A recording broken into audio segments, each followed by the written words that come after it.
Hi everyone, welcome to Krish Talks. Calicut university third semester readings on Indian ലിറ്ററേച്ചേഴ്സിലെ മൂന്നാമത്തെ മൊഡ്യൂളിലെ first ചാപ്റ്ററാണ് നമ്മൾ ഈ ഒരു വീഡിയോയിൽ ഡിസ്കസ് ചെയ്യാൻ പോകുന്നത്. ചാപ്റ്ററിൻ്റെ പേര് the future of the past എന്നുള്ളതാണ്. ഇതൊരു എഡിറ്റോറിയലാണ് കേട്ടോ. മൂന്നാമത്തെ മൊഡ്യൂൾ എന്ന് പറയുന്നത് എഡിറ്റോറിയൽ, സ്പീച്ച്, പ്രോസ് നരേറ്റീവ്സ് ആണ് ഈ മൂന്നാമത്തെ മൊഡ്യൂളിൽ വരുന്നത്. അപ്പോൾ ഇതിൻ്റെ തൊട്ട് മുന്നുള്ള 2 മൊഡ്യൂൾസിലെയും വീഡിയോസ് ഫുള്ളായിട്ട് നമ്മൾ അപ്ലോഡ് ചെയ്തിട്ടുണ്ടായിരുന്നു. അപ്പോൾ അതിൻ്റെ വീഡിയോസ് കാണാത്തവരുണ്ടെങ്കിൽ പ്ലേലിസ്റ്റിൻ്റെ ലിങ്ക് ഞാൻ താഴെ കൊടുക്കുന്നുണ്ട്, അത് ടാപ്പ് ചെയ്തിട്ട് കണ്ടു നോക്കുക. അപ്പോൾ ഇത് വളരെ ചെറിയൊരു എഡിറ്റോറിയലാണ്, ഒരു പേജിൻ്റെ അപ്പുറം ഇപ്പുറവും മാത്രമേ ഉള്ളൂ, ചെറിയൊരു എഡിറ്റോറിയലാണ്. അപ്പോൾ നമ്മുടെ ഇതിൻ്റെ ടൈറ്റിൽ നോക്കുകയാണെങ്കിൽ the future of the past എന്ന് പറയുന്നതാണ് ടൈറ്റിൽ അല്ലേ. അപ്പോൾ ഇത് എന്തിൻ്റെ പാസ്റ്റ് എന്ന് പറയുമ്പോൾ കഴിഞ്ഞു പോയൊരു കാര്യത്തിൻ്റെ ഭാവി എന്നാണ് ഉദ്ദേശിക്കുന്നത്. അപ്പോൾ എന്തിൻ്റെ ആണെന്നൊക്കെ നമുക്ക് നോക്കാം. നോട്ട്സ് ഞാൻ കാണിക്കുന്നുണ്ട്, ഇൻട്രൊഡക്ഷൻ പോയിന്റ്സ് ആദ്യം കൊടുത്തിട്ടുണ്ട്, പിന്നെ നമുക്കിതിലെ ക്വസ്റ്റൻ ആൻസേഴ്സും ഈ ഒരു വീഡിയോയിൽ തന്നെ ഡിസ്കസ് ചെയ്യുന്നതായിരിക്കും. സോ നിങ്ങൾ വീഡിയോ സ്കിപ്പ് ചെയ്യാതെ കാണണം. ചാനൽ സബ്സ്ക്രൈബ് ചെയ്യാത്തവരുണ്ടെങ്കിൽ സബ്സ്ക്രൈബ് കൂടി ചെയ്തേക്കാം കേട്ടോ. അപ്പോൾ ആദ്യം ഇൻട്രൊഡക്ഷൻ പോയിന്റ്സ് നോക്കിയാലോ. The future of the past is written against the backdrop of the death of Bao Senior, aged 85, who belonged to the Andamans. അതായത് ആൻഡമാനിലെ ഒരു വ്യക്തിയായിരുന്നു ബോവ സീനിയർ എന്ന് പറയുന്ന ഒരു വ്യക്തി കേട്ടോ. ഇത് ഗേളാണ്, ഒരു ലേഡിയാണ്. പേര് കേൾക്കുമ്പോൾ നിങ്ങൾ പുരുഷനാണെന്ന് വിചാരിക്കരുത്. ബോവ സീനിയർ 85 വയസ്സായിരുന്നു. അപ്പോൾ അവർ ആൻഡമാനിലെ ഒരു പ്രത്യേക വിഭാഗത്തിൽ പെട്ടിരുന്ന ഒരു സ്ത്രീ ആയിരുന്നു. ആ സ്ത്രീയുടെ മരണത്തോട് കൂടിയിട്ട് അവിടെ സംസാരിച്ചിരുന്ന ഭാഷ അന്യം നിന്ന് പോവാണ്. അതായത് ബോ എന്ന് പറയുന്ന ഒരു സ്പെഷ്യൽ ലാംഗ്വേജ് അവിടെ സംസാരിച്ചിരുന്നു. അത് സംസാരിച്ചിരുന്ന അവസാനത്തെ വ്യക്തിയായിരുന്നു ബോവ സീനിയർ എന്ന് പറയുന്ന വ്യക്തി. അപ്പോൾ ആ വ്യക്തിയുടെ മരണശേഷം ആ ഒരു ലാംഗ്വേജ് തന്നെ അവിടെ ഇല്ലാതാവുന്നതായിട്ട് നമുക്ക് കാണാൻ സാധിക്കുന്നുണ്ട്. അവരുടെ ആ ഒരു ആൻഡമാനിലെ ആ ഒരു വിഭാഗത്തിൽ 10ഓളം ലാംഗ്വേജുകൾ സംസാരിച്ചിരുന്നു. അതിൽ ഒരു 10 ലാംഗ്വേജിൽ ഒരു ലാംഗ്വേജാണ് ബോ എന്ന് പറയുന്ന ലാംഗ്വേജ്. അപ്പോൾ അത് സംസാരിച്ചിരുന്ന ആളാണ് ബോവ സീനിയർ എന്ന് പറയുന്ന ആൾ. അപ്പോൾ ആളാണ് അവസാനം, ബാക്കിയുള്ളവരൊക്കെ മരണപ്പെട്ടു പോയി. അവസാനമായിട്ട് ആ ഭാഷ സംസാരിച്ചിരുന്ന വ്യക്തി ബോവ സീനിയർ ആയിരുന്നു. അപ്പോൾ ആ വ്യക്തിയുടെ മരണശേഷം ആ ഒരു ഭാഷ തന്നെ അവിടെ ഇല്ലാതാവുകയാണ് ചെയ്യുന്നത്. അപ്പം അതുമൂലം എന്താണ് സംഭവിക്കുന്നത്? അപ്പോൾ ഇവിടെ ആ ഒരു പാസ്റ്റ് എന്ന് ഉദ്ദേശിക്കുന്നത് ആ ഒരു സ്പെസിഫിക് ലാംഗ്വേജ് ആണ്. ആ ഒരു ലാംഗ്വേജ് എന്താണ്, കഴിഞ്ഞു പോയ ഒരു ലാംഗ്വേജ് അല്ലേ, അത് മൺമറഞ്ഞു പോയി. ആ ഒരു വ്യക്തിയുടെ മരണത്തോടൊപ്പം തന്നെ ആ ലാംഗ്വേജ് അവിടെ കഴിഞ്ഞു പോകുന്നതായിട്ട് കാണാം. അങ്ങനെ ആ ഒരു ലാംഗ്വേജിൻ്റെ ഭാവി എന്താണ് എന്നാണ് നമ്മൾ ഈ ഒരു ചാപ്റ്ററിൽ പറയുന്നത്. സോ ഈ ഒരു ടൈറ്റിലിൽ പറയുന്നത് ലാംഗ്വേജിനെ കുറിച്ചാണ് കേട്ടോ. അപ്പോൾ ഇതാണ് നമ്മുടെ പാഠഭാഗം എന്ന് പറയുന്നത്. എഡിറ്റോറിയലാണ്. ഇനി ഇതിൽ നെക്സ്റ്റ് ലൈൻ നോക്കിയേ നിങ്ങൾ. With her passing away the tribe's language Bo passed into the history and linguistics books. അതായത് ആ ഒരു വ്യക്തിയുടെ മരണത്തോട് കൂടി തന്നെ, ആ ഒരു വ്യക്തി മൺമറഞ്ഞു പോയതിൻ്റെ ഒപ്പം തന്നെ ബോ എന്ന് പറയുന്ന ആ ഒരു ലാംഗ്വേജും പുസ്തകങ്ങളിലേക്ക് മാത്രം ഒരു ചരിത്രമായിട്ട് മാറിയതായിട്ട് നമുക്ക് കാണാൻ സാധിക്കുന്നുണ്ട്. Boa senior happen to be the last speaker of the language. ആ ഒരു ലാംഗ്വേജ് സംസാരിച്ചിരുന്ന അവസാനത്തെ സ്പീക്കർ ആയിരുന്നു ആ ഒരു വ്യക്തി. What happens when a language dies? ഒരു ലാംഗ്വേജ് മരണപ്പെട്ട് കഴിഞ്ഞാൽ എന്താണ് സംഭവിക്കുക? The timely editorial focuses on the fate of the Andaman archipelago. Archipelago എന്ന് പറഞ്ഞ ഐലൻഡ് തന്നെയാണ്. അപ്പോൾ ആ ഒരു ആൻഡമാൻ ഐലൻഡിന് സംഭവിച്ച കാര്യം എന്താണ് എന്നുള്ളതാണ് നമ്മൾ ഈ ഒരു പാഠഭാഗത്തിലൂടെ ഡിസ്കസ് ചെയ്യാൻ പോകുന്ന കാര്യങ്ങൾ. സോ ഇനി നമുക്ക് ലൈൻ ബൈ ലൈൻ എക്സ്പ്ലനേഷനിലോട്ട് കിടക്കാം. Death of a language means the passing of many things: a way of life, a cultural identity, a repository of indigenous knowledge. ഒരു ലാംഗ്വേജ് മരണപ്പെട്ടു എന്ന് പറഞ്ഞു കഴിഞ്ഞാൽ ആ ഒരു ലാംഗ്വേജ് അവിടെ ഇല്ലാതായി എന്നുള്ളൊരർത്ഥം മാത്രമല്ല ഉള്ളത്, പല കാര്യങ്ങളും അവിടെ ഇല്ലാതാവുകയാണ്. Way of life, cultural identity. Way of life എന്ന് പറഞ്ഞാൽ ജീവിത രീതി, സാംസ്കാരികമായിട്ടുള്ള ഒരു ഐഡൻറ്റിറ്റി, തദ്ദേശമായിട്ടുള്ള അറിവുകൾ, അതിനൊക്കെ ഒരു ഉറവിടം അല്ലേ, റിപ്പോസിറ്ററി എന്ന് പറഞ്ഞു കഴിഞ്ഞാൽ ഉറവിടം, ഇതൊക്കെ അവിടെ ഇല്ലാതാവുകയാണ് ചെയ്യുന്നത്. അറിവുകളുടെ ഉറവിടം ഇല്ലാതാവുകയാണ് ചെയ്യുന്നത്. Language is not merely a mechanical means of communication but a medium that shapes the very way we think. അതായത് നമ്മൾ എപ്പോഴും ലാംഗ്വേജ് എന്ന് പറയുന്നത് എന്താ? Means of communication. നമ്മൾ മറ്റൊരു വ്യക്തിയുമായിട്ട് ആശയവിനിമയം നടത്താൻ വേണ്ടിയിട്ടുള്ള ഒരു ഉപാധി മാത്രമാണ് ലാംഗ്വേജ് എന്നാണ് നമ്മൾ പഠിച്ചിരിക്കുന്നത്. പക്ഷേ ആക്ച്വലി അത് മാത്രമല്ല, നമ്മൾ എങ്ങനെ ചിന്തിക്കുന്നു എന്ന് വരെ ഷേപ്പ് ചെയ്യുന്ന ഒരു മീഡിയമാണ് ലാംഗ്വേജ് എന്ന് പറയുന്നത്. As the Austrian philosopher Ludwig Wittgenstein observed, അതായത് ഒരു ഓസ്ട്രിയൻ ഫിലോസഫർ പറഞ്ഞിരിക്കുന്നത് പോലെ, ആൾ എന്താ പറഞ്ഞിരിക്കുന്നത്? The limits of one's language are the limits of one's world. ഒരാളുടെ ലാംഗ്വേജിൻ്റെ ലിമിറ്റ് എന്ന് പറയുന്നത് ആളുടെ വേൾഡിൻ്റെ ലിമിറ്റാണ്. അതായത് ആൾക്ക് എത്രത്തോളം ആ ഒരു ലാംഗ്വേജ് അറിയാം എന്നുണ്ടെങ്കിൽ അത്രത്തോളം വിശാലമായിരിക്കും ആളുടെ വേൾഡ്.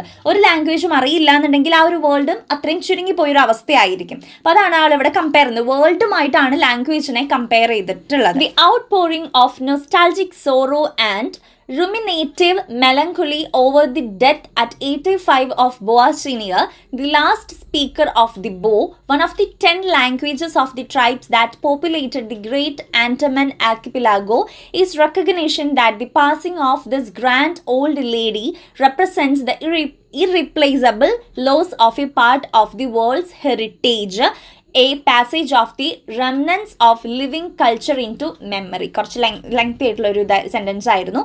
അതായത് നമ്മൾ പറഞ്ഞു 85 വയസ്സുള്ള ബോവാസ് സീനിയർ എന്ന് പറഞ്ഞ വ്യക്തിയാണ് ആ ഒരു ബോ എന്ന് പറയുന്ന ലാംഗ്വേജ് അവസാനമായിട്ട് സംസാരിച്ചിരുന്ന വ്യക്തി. ഈ ഒരു വ്യക്തിയുടെ മരണശേഷം ഈ ഒരു ആൻഡമാൻ ദ്വീപ് സമൂഹങ്ങളിലെ ഒരു ഗോത്ര വിഭാഗം അവരുടെ തന്നെ എന്താ പറയുക പൈതൃകവും എല്ലാ കാര്യങ്ങളും അവിടെ ഇല്ലാതായി എന്നാണ് പറയുന്നത്.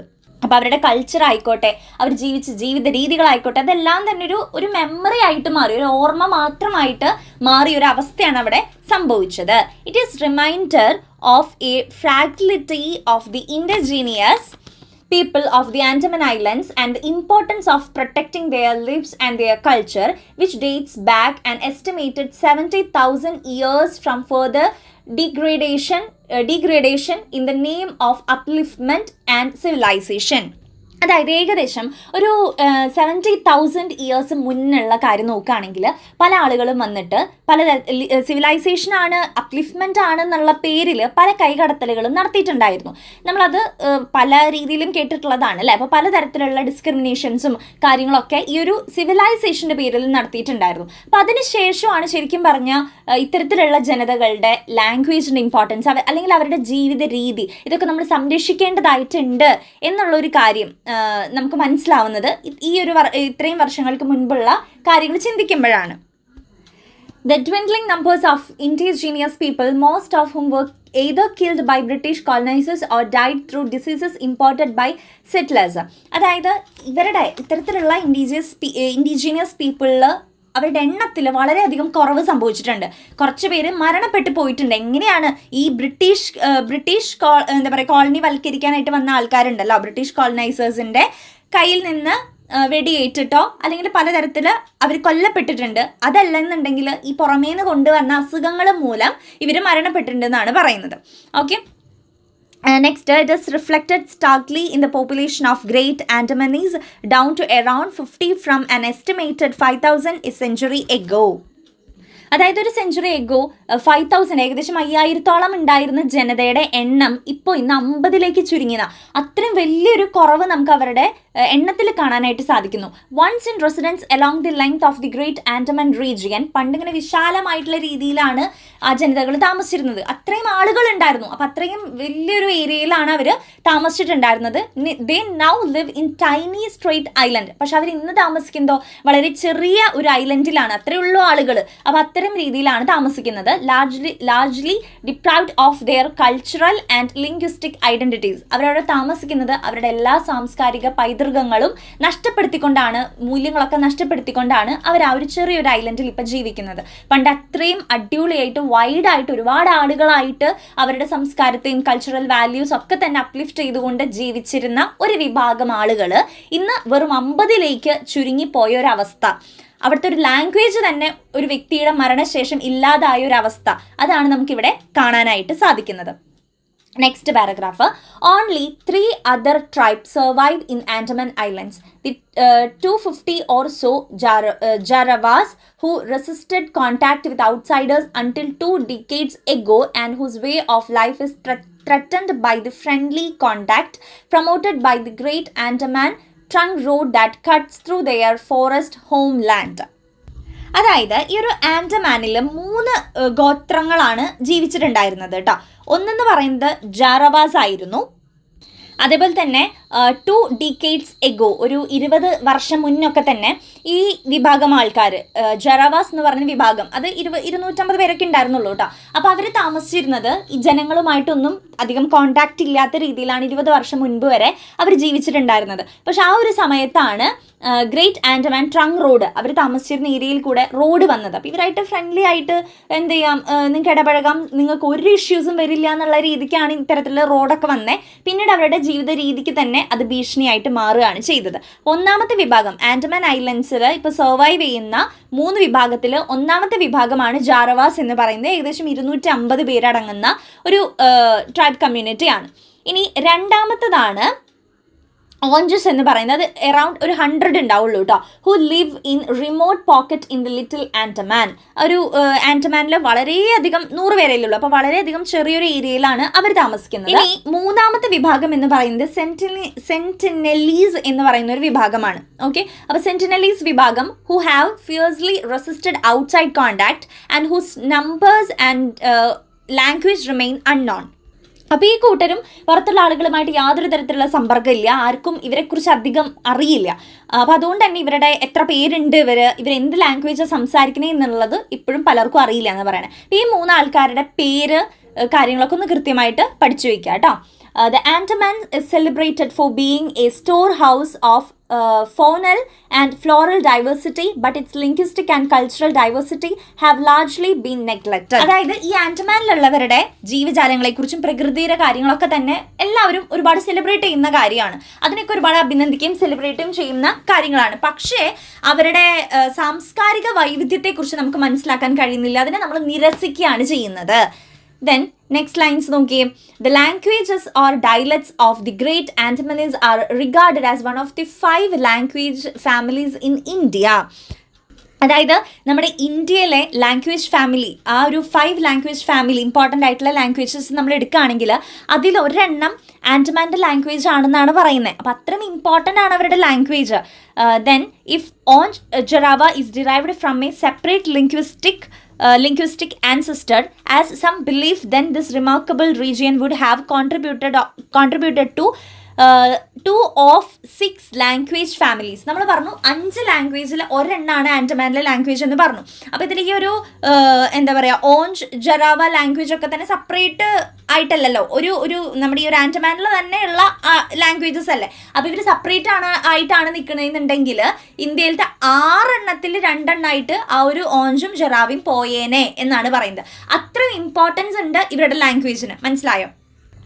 While the study of language and culture is a matter of academics, the effort to preserve them is a political enterprise, a process that requires empowering indigenous communities to protect their ancient tradition and tap into local resources in an autonomous and sustainable way. അതായത് ഇപ്പോൾ ഈ ലാംഗ്വേജുകളെ കുറിച്ചുള്ള പഠനം, അവരുടെ culture കാര്യങ്ങളൊക്കെ തന്നെ അക്കാഡമിക്സിൻ്റെ ഭാഗമായിട്ട് വരുന്നുണ്ട്. അപ്പോൾ അതുകൊണ്ട് തന്നെ അവരുടെ ലാംഗ്വേജ്, കൾച്ചർ എല്ലാ കാര്യങ്ങളും സംരക്ഷിക്കേണ്ടതായിട്ടുള്ള കടമയും നമുക്ക് വന്നു ചേരുന്നുണ്ട്. നമ്മൾ അങ്ങനത്തെയൊക്കെ ചെയ്യേണ്ടതായിട്ടുമുണ്ട്.